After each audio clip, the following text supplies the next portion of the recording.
a anticipé une baisse de notre activité aux États-Unis de l'ordre de 30 à 40%. Donc ça veut dire une perte de chiffre d'affaires d'environ 300 millions d'euros de chiffre d'affaires.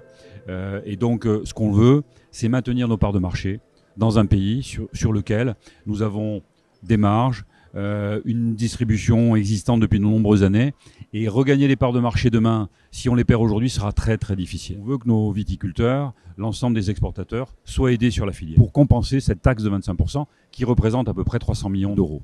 Alors bien évidemment, c'est un geste qui est positif, mais si vous n'avez pas de chiffre d'affaires, si vous n'avez pas de vin sur les linéaires, la promotion ne servira à rien. Donc ce qu'il faut, c'est d'abord maintenir cette activité.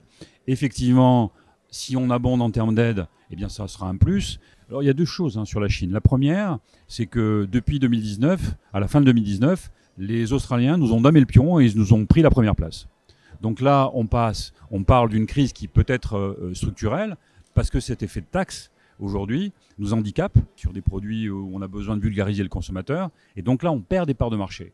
Je rappelle que les importations chinoises, à fin décembre 2019, sont en baisse de 30% sur les vins français. Le deuxième point, eh bien, ça se double maintenant d'une crise conjoncturelle, qui est le coronavirus, où là, tout est à l'arrêt en Chine. Quand on fait le parallèle avec ce qui s'est passé sur le SARS en 2003, on se rend compte que si la crise est maintenue et que le pic est passé dans le mois qui vient, on doit pouvoir avoir un rebond de nos ventes sur l'ensemble de l'année, sur une deuxième partie de l'année en Chine. Si ça dure encore plusieurs semaines, c'est-à-dire que si à mi-avril, le pic n'est pas encore passé, on risque d'avoir une année en Chine très difficile sur le plan conjoncturel également.